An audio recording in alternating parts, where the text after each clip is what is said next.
नमस्कार. माय महानगरच्या लाईव्ह मध्ये मी वैभव पाटील आपलं स्वागत करतो. आपण पाहतोय आता लाईव्ह येण्याचं कारणच असं आहे की सध्या लग्न सराईचा महिना सुरू आहे आणि सर्वत्र आपण पाहतोय सोहळा आपल्याला पाहायला मिळतोय, लग्न सोहळा आपल्याला पाहायला मिळतोय, अनेक सण आपल्याला सुद्धा पाहायला मिळत आहेत, विविध कार्यक्रम आपल्याला पाहायला मिळत आहे. आणि या सगळ्याच्या पार्श्वभूमीवरती पंतप्रधान नरेंद्र मोदी यांनी खरं तर देश पातळीवरती एका सभास्थळावरून महत्वपूर्ण आव्हानं पूर्ण देशभराला केलेली आहे. जेव्हा यामध्ये पाहायला गेलं तर सोन्याचा खरं तर सोन्याची जी खरेदी आहे ती वर्षभर करू नका असं पंतप्रधान नरेंद्र मोदी यांनी म्हटलेलं आहे. त्यासोबतच महत्वाचं आहे ते म्हणजे पेट्रोल आणि साधारणतः पाहिलं तर पेट्रोलचा वापर कमी करावा आणि त्यासोबतच मेट्रोचा वापर सर्वाधिक करावा.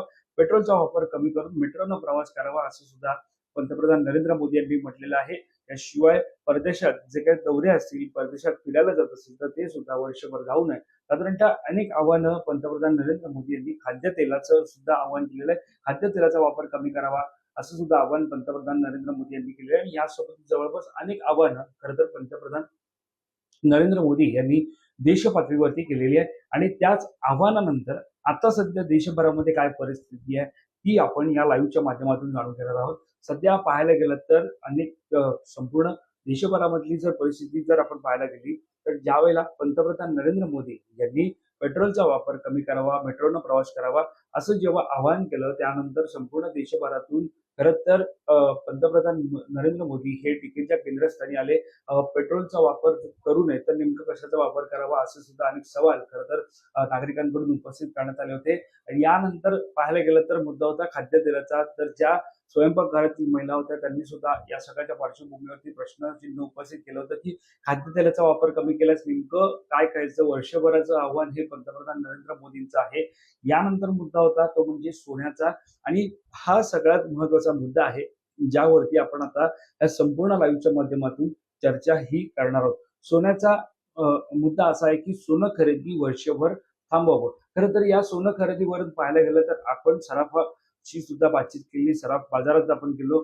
तिकडे त्यांनी म्हटलेलं आहे की पंतप्रधान नरेंद्र मोदी हे ज्या पार्श्वभूमीवरती सध्या नागरिकांना आवाहन करत आहेत किंवा देश पातळीवरती सांगत आहेत की सोन्याची खरेदी वर्षभर करू नका. या पार्श्वभूमीवरती निश्चितच त्यामागे काहीतरी देशहिताचं भावना असणार आहेत असं सुद्धा सराफ म्हणाले. मात्र आता सध्याची घडामोड जर आपण पाहायला गेली तर एकीकडे सोनं हे साधारणतः महागलंय, प्रचंड प्रमाणात महागलंय.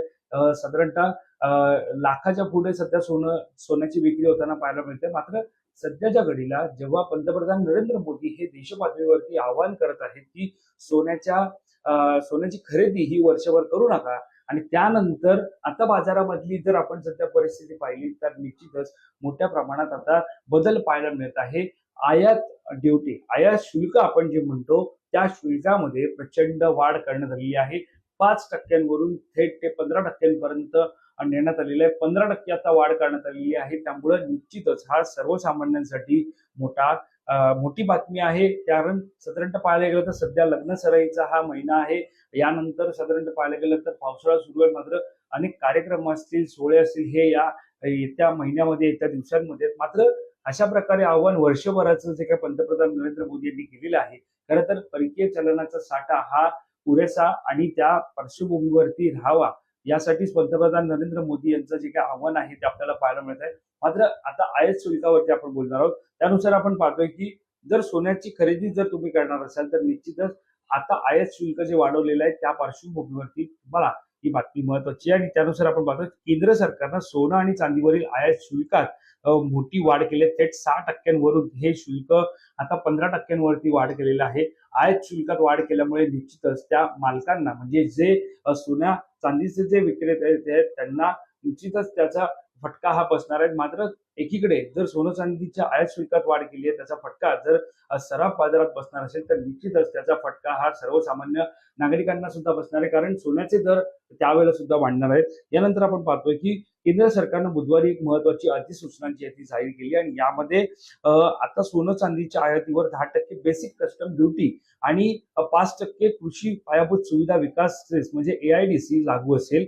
म्हणजेच एकूण आयात कर आता 15% झालाय. याचा थेट अर्थ असा होतो की परदेशातून भारतात येणारं सोनं आणि चांदी आता व्यापाऱ्यांसाठी महाग होईल, पण पर्यायाने सामान्यांसाठी सुद्धा ते महाग होत होणार आहे. कारण साधारणतः पाहायला गेलं तर AIDC आणि कस्टम ड्युटी या दोन्ही ड्युटी जर समजा आपण पाहतोय यामध्ये लागू होणार असताना आता ज्या प्रकारे 10% कस्टम ड्युटी आणि 5% AIDC ड्युटी अशा जर आयात कर हे जर आता 15% इतकं लागू होत असेल तर निश्चितच याचा सर्वस्वी फटका हा सर्वसामान्यांना बसणार आहे. मात्र मोदींचं आव्हान आहे की वर्षभर कोणत्याही पद्धतीनं सोनं हे खरेदी करू नका, कारण परकीय चलन त्या पार्श्वभूमीवरती सध्या हा महत्वाचा मुद्दा ठरताना पाहायला मिळतंय.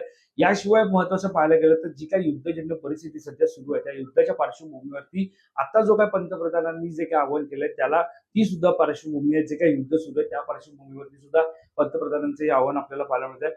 याच निर्णयाच्या पार्श्वभूमीवरती पंतप्रधान नरेंद्र मोदी यांनी नागरिकांना एक भावनिक आणि महत्वाचं आव्हान केलंय. ते म्हणाले की किमान एक वर्ष तरी सोन्याचे दागिने खरेदी करू नका आणि साधारणतः पाहायला गेलं तर परकीय चलनाचा मुद्दा त्यांनी महत्वाचा मांडला होता. वाढता आयात खर्च साधारणतः पाहायला गेलं तर 2025-26 या वर्षामध्ये भारताचा सोन्याचा आयात खर्च हा 71 अब्ज डॉलर्सच्या पुढे आहे. कच्च्या तेलानंतर सोनं ही भारताची सर्वात मोठी आयात वस्तू मानली जाते. रुपयाची घसरण यामुळे होताना पाहायला मिळत आहे. त्यानुसार सोन्यासाठी डॉलर खर्च करावे लागतात. डॉलरची मागणी वाढल्यामुळे रुपया ऐतिहासिक नीचांकी पातळीवर पोहोचतो आणि रुपयाला आधार देण्यासाठी सोन्याची आयात कमी करणे हे गरजेचं आहे. साधारणतः पाहायला गेलं तर सोन्यासाठी डॉलर खर्च करावे लागतात. डॉलरची मागणी वाढल्यामुळे रुपयाची घसरण होते आणि नीचांकी पातळीवर हा रुपया जो तो पोहोचतो आणि त्यामुळे रुपयाला आधार देण्यासाठी सोन्याची आयात ही कमी करणं गरजेचं आहे. याशिवाय जागतिक तणाव सुद्धा पाहायला मिळतोय. रशिया, युक्रेन आणि इराणमधील संघर्षामुळे सोन्याच्या किमती या आंतरराष्ट्रीय स्तरावरती वाढलेल्या आहेत आणि ज्याचा फटका भारताच्या अर्थव्यवस्थेला सध्या बसताना पाहायला मिळतंय. काही 3 मुद्दे आपण पाहायला गेलं याच्यामध्ये रुपयाची घसरण आहे, वाढता आयात खर्च आहे आणि जागतिक तणाव आहे. या 3 मुद्द्याचं सविस्तर आपण पाहिलं की या पार्श्वभूमीवरती सध्या पंतप्रधान नरेंद्र मोदींचं हे आपल्याला आव्हान पाहायला मिळतं. ते याच्यामध्ये आपण जर पाहायला गेलं तर सोन्याची आयात कमी करणं गरजेचं आहे, ज्याच्यामुळे रुपयाची जी घसरण झाली आहे ती वाढेल आणि त्याच पार्श्वभूमीवरती सध्या प्रयत्न चालू आहे. दरम्यान सरकारच्या निर्णयानंतर सध्या अनेक ठिकाणी अनेक बदल घडताना पाहायला मिळत आहे. शेअर मार्केटमध्ये सध्या काय बदल घडले ते आपण जाणून घेणार आहोत. शेअर बाजारात खळबळ उडालेली आहे. टायटन, कल्याण ज्वेलर्स आणि राजेश एक्सपोर्ट्स यांसारख्या मोठ्या कंपन्यांचे शेअर जवळपास 10 ते 15% घसरलेत. दागिन्यांच्या व्यवसायावर या निर्णयाचा मोठा दबाव दिसून येत आहे. अर्थतज्ञांच्या मते सध्या सोनं हे पेट्रोल सारखं अनिवार्य नाही, तर तो एक ऐच्छिक खर्च आहे. जेव्हा आपण सोनं खरेदी करतो तेव्हा चालू खाते तूट वाढते आणि ही तूट जेवढी जास्त तेवढी अर्थव्यवस्था कमकुवत होते आणि म्हणूनच सरकार सॉवरेन गोल्ड बॉन्ड आणि ETF सारख्या पर्यायांना प्रोत्साहन होत आहे.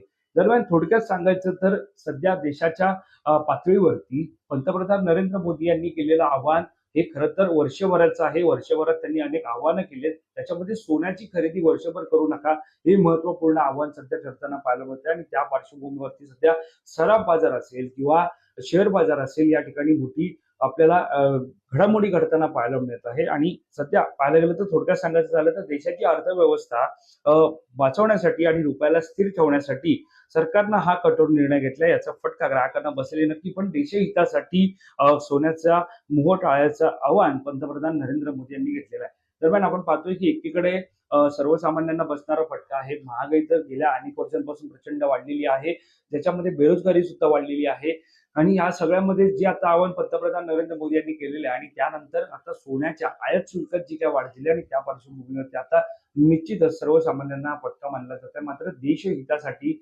वर्षभर सोनं खरेदी करू नका, जेणेकरून परकीय चलन हे जे मोठ्या प्रमाणात सध्या बाहेर जाते ते भारतात राहील आणि ज्याचा फायदा हा भारताला होईल असं साधारणतः या पंतप्रधान नरेंद्र मोदींच्या आव्हानामागचं उद्दिष्ट सध्या काढलं जातं आणि त्या पार्श्वभूमीवरती चर्चा सुद्धा होताना पाहायला मिळत आहे. दरम्यान या सगळ्यावरती आपल्या लक्षात असणारच या संदर्भातली अधिकची माहिती जाणून घेण्यासाठी तुम्ही माय महानगर लाईव्हला सबस्क्राईब करायला विसरू नका.